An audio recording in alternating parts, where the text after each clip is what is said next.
नमस्कार व्यूअर्स। कल और परसों हमने जो डिबेट्स किए थे रिगार्डिंग जो मुट्ठी में डिमोलिशन हुआ था, उस डिमोलिशन से रिलेटेड परसों हमने अशोक दर साहब को भी बुलाया था। उस डिबेट में इन्होंने भी वो तथ्य रखे थे कि किस वजह से, किस कारण से वहां डिमोलिशन हुआ, जिसमें कि इनकी भी अपनी दुकान थी वो भी चली गई। और कल फिर जो मुट्ठी कैंप का जो प्रेसिडेंट है अनिल भान साहब, उनको हमने बुलाया था उस डिबेट में और एक डिबेट में, और उन्होंने भी कुछ बहुत सारी बातें की। लेकिन उसमें से कुछ एलिगेशंस जो हमारे अशोक धर साहब हैं, इनका नाम लेके उन्होंने कुछ एलिगेशंस लगाई थी।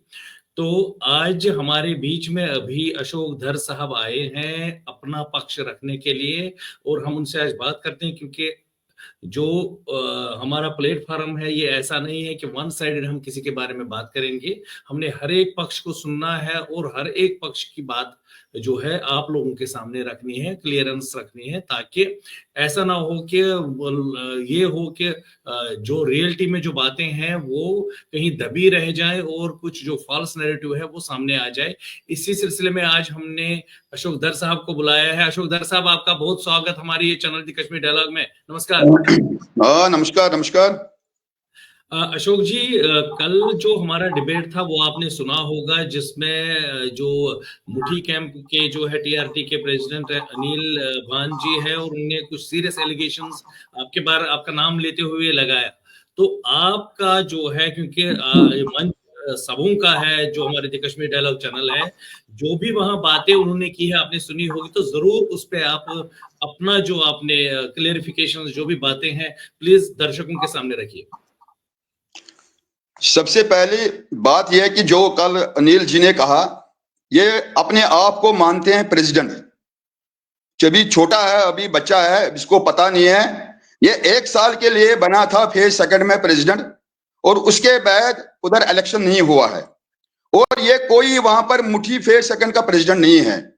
दूसरी बात यह है कि इसने कहा कि ये जो इसका जो स्टे था अशोक दर और वर्सेस जेडीए डिपार्टमेंट, मैं इसको कहता हूं कि आपके चैनल के माध्यम से इसका जो वकील था कन्हैया लाल जी, जो जानीपुर में रहता है, इसका जो स्टे चलता था वो चलता था Ashok ji Raina versus JDA department.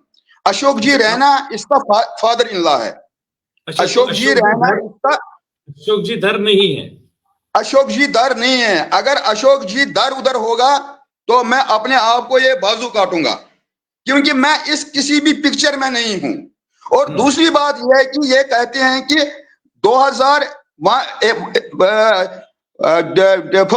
12 दिसंबर 2024 को इस शॉपिंग कॉम्प्लेक्स के लिए पहली टेंडर नोटिस निकली है। क्योंकि मुझे पता है कि मैं भी ठेकेदारी का काम करता हूं, और उस वक्त क्या किया इनने चुनकर, ये गिने चुने बंदे हैं जो उनने 10 बंदों का नाम लगाया है, और जो वहां पर ये दुकान डिसमिटल हो गए, ये दुकान इनके नहीं है, ये दुकान बूटा नगर के लोगों के हैं जो बूटा नगर कैंप में रहते हैं। इन्होंने किराया पर लिया था। जो इसका फादर इन लॉ है अशोक जी रैना, इसका भी दुकान था किराया तेज कृष्ण पंडिता का। जो तेज कृष्ण का पंडिता हाल ही में वो मर गया बेचारा। जितने भी ये थे दुकानदार थे, उनको सबको ये किराया पर दुकान थे। ये क्या ये दुकान उनको मिलना चाहे जो किराया पर है, कि ये उनको मिलना चाहे कि जिनका ये दुकान है। और हमने परसों भी कमिश्नर साहब को कहा कि जो इन्होंने लिस्ट बनाया है आप उसकी वेरिफिकेशन कीजिए। अगर ये मुझ पर एलिगेशन देते हैं, फिर मैं होना चाहिए उस लिस्ट में, अशोक दर का भी नाम होना चाहिए उस लिस्ट में, होना चाहिए कि नहीं? बिल्कुल। इसलिए इसको पता नहीं कि मैं आपके माध्यम से कहता हूं कि कन्हैया लाल जी इसका बाज़ाब्ता वकील था जो पैसा लेता था इनसे। और ये देखिए वहां पर जाइए कि ये केस किसका चल रहा था, Ashok ji Raina versus JDA department. तो आपका कहना है कि आप नहीं हो इस केस से। मुझे मैं किसी पिक्चर में हूं, मैं नहीं हूं। इनने हाल ही कमिश्नर साहब ने परसों एक मीटिंग बुलाई थी, इनकी मीटिंग, दुकानदारों की मीटिंग, और मुझे भी कैंप कमांडर अतीक अहमद वानी साहब कैंप कमांडर है, उसने मेरे को भी फोन किया आप भी आ जाए। जब मैं वहां पर गया कैंप कमांडर के ऑफिस में, कम्युनिटी हॉल में बैठे, मैंने बोला मुझे क्या क्या करना है। मैंने बोला मेरा दुकान है यहाँ पर। मैं उस वक्त दुकानदारी का काम कर रहा था जब मैं गोल क्वार्टर में रहता था। मैंने यहां से शिफ्ट किया, मेरा दुकान खड़ा है, इसका ताला लगा है, मैंने किसी को किराया पर नहीं दिया है। जब तक ये दुकान है तब तक है, और मुझे ना दुकान, ना मुझे चाहिए, ना कुछ। मेरे को इस बारे में मीटिंग में कभी नहीं लाना चाहिए, क्योंकि मैं इस वक्त ये कल का बच्चा नहीं हूं, मैं अनिल अच्छा, कौल नहीं हूं। एक बात बताइए कि वो ड्यूकॉम के पास आप गए थे, उनका कहना है ड्यूकॉम के पास पता नहीं उसके साथ कुछ फिर ऊपर से ऑर्डर आके वो जो टेंडर पहले निकले थे वो आपने बंद करवाए। देखो देखो देखो, मुझे उस चीज का पता नहीं है कि इनको आपस में वहां पर झगड़ा, ये दो ग्रुप है। ये बोलते हैं कि दुकान बनना चाहे अंदर लोकेलिटी में, दूसरा ग्रुप बोलते हैं कि देखो मैं बूटा नगर में रहता हूं, दूसरा ग्रुप बोलते हैं कि हम यहाँ पर बहनें हैं, औरतें हैं, हम इन दुकान को यहाँ पर बनने नहीं दे देंगे। वो भी पता चलेगा इनको कि उस वक्त जब डीकॉम ने मतलब इनका बिल्कुल बताया कि दुकान ही बनना चाहे, वो इस वक्त भी पता चलेगा। मगर पहले ये मालूम करो कि उधर मतलब ये कन्हैयालाल जी इसका वकील था, ये किसके साथ चलता था? ये Ashok ji Raina versus JDA department. मेरा किसी पिक्चर में नाम ही नहीं है। और आज ये कहते हैं कि अपने आप को प्रधान कहते हैं। अच्छा ठीक बात है, अगर इस वक्त ये मसला हुआ तो टेंडर क्यों निकला है 10 दुकानों का आज 1 साल पहले, और टेंडर क्यों निकला है 15 तारीख को? 15 तारीख को फिर क्यों टेंडर निकला है? इन्होंने सामान क्यों निकाला है? इसका जेडीए डिपार्टमेंट ने पहले भी इनको नोटिस दिया, हालांकि मेरा किसी पिक्चर में नहीं हूं। अब ये बातें करते हैं कि इनको पता नहीं, इसको सारा कुछ पता है। जब भी हम गोल क्वार्टर में रहते हैं, प्रेस कॉन्फ्रेंस आई जेडीए की, तो उसमें उन्होंने साफ साफ लिखा है कि हमने 20 जनवरी 2024 को नोटिस निकाली थी इनको, और उनमें से कुछ लोगों ने अप्रैल के महीने में एक एफिडेविट भी लिया था कि हम जी यहाँ से निकल रहे हैं, हम यहाँ छोड़ जा रहे हैं। लेकिन जेडीए का कहना है कि हमने 10 महीने का इनको समय दे दिया कि अपने आप को यहाँ से आप निकालिए, अपना दूसरा जो भी आपने अपनी दिनचर्या, अपना बिजनेस कहीं स्टैंड कर रहा है वो कर दीजिए। तो लास्ट में उन्होंने आके ये डिमोलिश कर दिया। तो आपका इसमें कहां पर रोल आता है वो बताइए। वही है ना, ये एक डिपार्टमेंट है, बहुत बड़ा डिपार्टमेंट है, क्या इसमें मेरा चलेगा? मैंने परसों भी कहा है कि भाई ये नहीं होना चाहिए, मगर गवर्नमेंट को वहां पर क्वार्टर बनने हैं, और कमिश्नर साहब ने 1 साल पहले टेंडर निकाले हैं। इनको 2 ग्रुपों में वहां पर लड़ाई है। मैं बूटा नगर में रहता हूं, इसको पूछे कि जब 2008 में क्वार्टर बन गए, जब विनोद कोल ने क्वार्टर वहां पर बनाए थे, इसका फादर साहब रहता था गंगियाल में, इसके फादर साहब को मैंने गंगियाल से लाया और क्वार्टर इसको दे दिया। और आज मुझे ये बोलते हैं कि इल्जाम देते हैं, मैं छोटा नहीं, मेरी एज है इस वक्त 62, मेरे ग्रैंड चिल्ड्रन है। बिल्कुल बिल्कुल, हर एक की अपनी इज्जत होती है। बिल्कुल, इसने वो रखे ना, वो बाल रखे हैं। इसने परसों भी कमिश्नर के साथ झगड़ा किया, इसने परसों भी डीसी के साथ झगड़ा किया। इसको पता नहीं है कि मुझे क्या कहना है, और अपने आप को ये प्रेसिडेंट कहते हैं। अगर इनको 2 ग्रुपों में लड़ाई है, अगर ये दिमागदार लड़का होगा, ये उनके पास जाएंगे, वहां पर 2 ग्रुपों में जाएंगे। भाई इस तरह बात है। अगर अब ये बात है कि नहीं ये बनाने नहीं, ये इसने किया, तो टेंडर किस तरह निकले आज 1 साल पहले?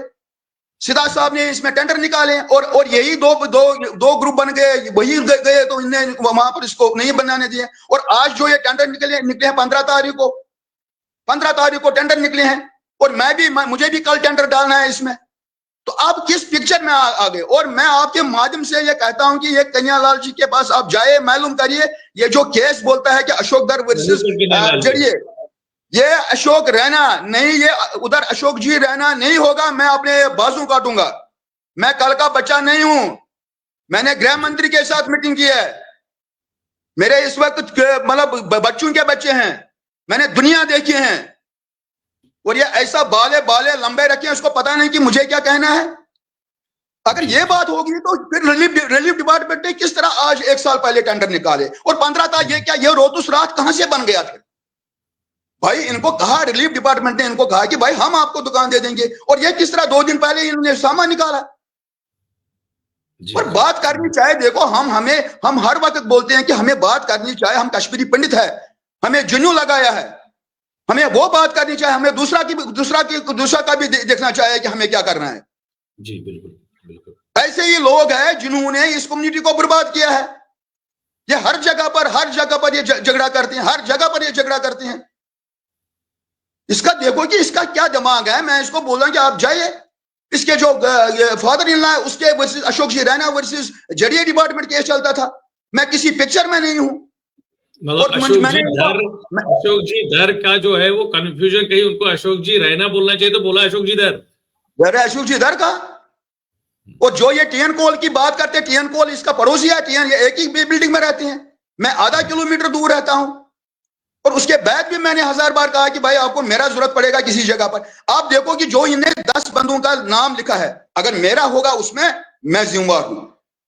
तो भूटा नगर का क्यों नहीं इन्होंने रखा किसी को? भूटा नगर का भी होना चाहे। और यही बात बन गई जबकि मैं वहां पर इस वक्त 400 दुकानें बनने से कुछ नहीं हो जाएगा। जब किसी जगह पर किसी मसले में झगड़ा होगा, किसी मसले में ऐसी बातें होंगी, वो दुकान भी रहते हैं ताला लगाकर। क्या क्या इस वक्त जागती में दुकानें बंद नहीं है? पड़े हैं वो भी, वहां पर भी दो दड़े बन गए। कोर्ट केस चल रहा है उनमें। मैंने कल भी कहा कि वहां पर एक हमारा बेचारा था, लखनपुर की एक बेचारी लेडी थी, उसका घर वाला भी मर गया उसी दुकान में, वो खुद भी मर गई उसी दुकान में। अब उसकी एक लड़की बेचारी है, उसका सहारा था, तोड़ दिया। अब उनको मुझे पता है, विजय जी इनको बताया क्या उस लड़की का नाम है इस लिस्ट में? मैं आपके माध्यम से रिलीफ कमिश्नर को कहता हूं, आपके माध्यम से मैं मनोज सिन्हा जी को कहता हूं, जो इसने ये 10 बंदों का लिस्ट बनाया है, और इसमें एक वेरिफिकेशन होनी चाहिए जी। मैं ये नहीं कहूंगा ये 10 ही 10 है गलत, इसमें एक वेरिफिकेशन होनी चाहिए। जो दुकानदार है सही दुकानदार है, जिसने वो भी खाया, पीएम पैकेज भी खाया, ये भी खाया, वो भी खाया। और इनमें से इन 10 दुकानदारों में से कुछ बंदे हैं बेचारे जिनको इसी पर रोजगार था, सारा इसी पे चल रहा था। अब जो ये अनिल जी जो करते हैं कि ये तो इस वक्त इन दुकानदारों का दुश्मन है, जो ये इस वक्त गलत ये प्रोपेगेंडा करते हैं, गलत करते हैं, इससे यही कल बन जाएगा कि जिस तरह जगती में मसला हुआ।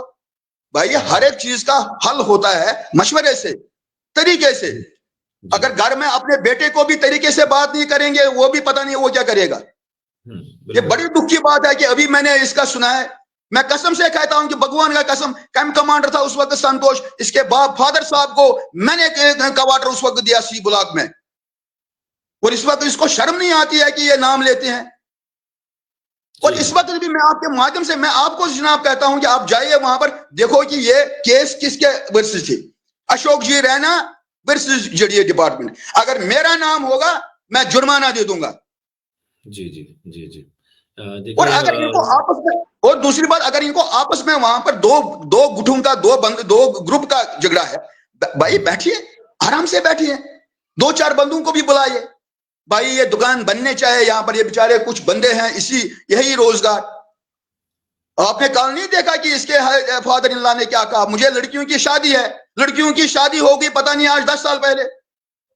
और दूसरी बात क्या कहा कि हम कन्वर्ट हो जाएंगे, शर्म की बात है क्या? हम दुकान ना मिलने पर हम कन्वर्ट हो जाएंगे? ये शर्म होनी चाहिए इनको। हमें बात वो करनी चाहिए, लोग देखते हैं कि हमें क्या बात करनी चाहिए।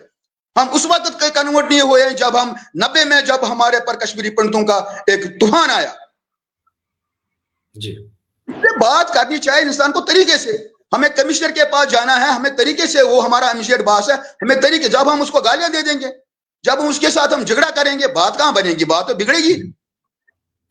बिल्कुल अशोक जी, हमें चाहिए कि अगर जो मसला कहीं हुआ है उस मसले का हमें समाधान देखना है, न कि एक दूसरे के ऊपर कीचड़ उछालनी चाहिए।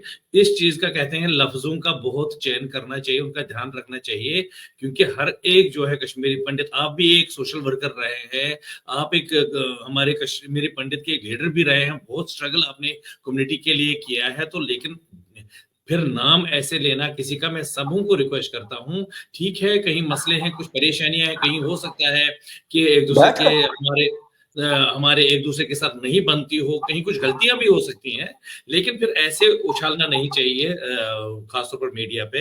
हाँ, अगर अशोक धर साहब के साथ कोई इशू था तो उनको बुला के लाना चाहिए था, उनको बोलना चाहिए था भाई साहब ऐसे ऐसे मसला है, आप ऐसा क्यों कर रहे हो, न कि क्योंकि हर एक भी हमारे समाज में हर एक अपना इज्जत रखता है।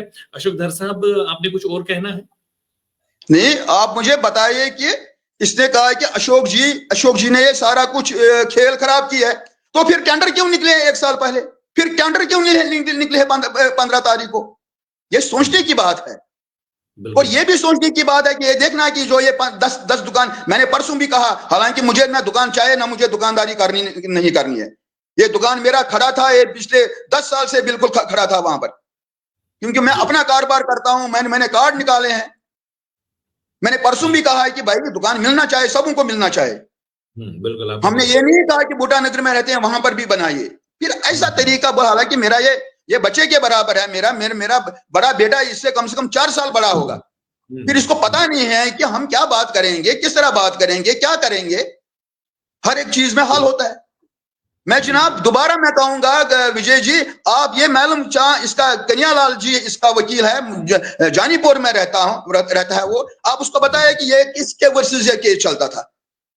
अब इनने मुझे कहा अभी तक इनने मुझे 10 बार कहा आप पैसा दे दो, कभी बोलता है 5,000 दे दो, कभी बोलता है 10,000 दे दो। मैंने बोला ना मैं पैसा दे दूंगा ना मुझे जरूरत है, क्योंकि मुझे पता है कि ये जेडीए डिपार्टमेंट के यहाँ पर बड़े बड़े बिल्डिंगें नहीं रहे। रिलीफ डिपार्टमेंट ने कैटेगरी, मेरे पास वो ऑर्डर मौजूद है, रिलीफ डिपार्टमेंट ने जेडीए डिपार्टमेंट को कहा कि हमने जो वहां पर ये माइग्रेंट थे 500 माइग्रेंट, ये हमने कुछ बूटा नगर में शिफ्ट किया और कुछ हमने मुठी में शिफ्ट किया, कुछ हमने जगती में शिफ्ट किया। ये लैंड आपकी है, ये हम आपको लैंड वापस करते हैं। ये बाज़ाब्ता ऑर्डर है विनोद कोल जब रिलीफ कमिश्नर था उसने लिखा है। कल जो प्रेस रिलीज आई जेडीए की, उन्होंने तो मेंशन किया हुआ है ये चीज, उसने मेंशन किया। अब मेरे कहने पर, मैं क्या गवर्नर हूं, मेरे कहने पर ये सारा हो जाएगा। इसमें गवर्नमेंट की इन्वॉल्वमेंट है, इसमें कोई दलाल की इन्वॉल्वमेंट नहीं है। ये सोचना चाहिए ये क्या बात बोलती है। अगर ये बोलते नहीं ये इसने किया, फिर टेंडर कहां से निकला, फिर 1 साल पहले कहां टेंडर निकला, फिर आज किस तरह टेंडर निकलते हैं। और ऐसे ही भाषण जो ये देते हैं ना, ऐसे ही भाषण से, जिस तरह जगती में ये वो क्वार्टर्स रह गए ताला लगाकर, और ऐसे ही भाषण से ये उधर भी करेंगे। जी जी जी जी।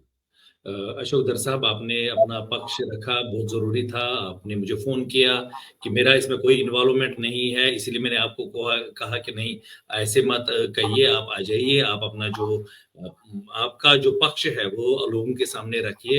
आपने अपना पक्ष रखा लोगों के सामने और अपनी सफाई दे दी, बहुत अच्छा आपने किया।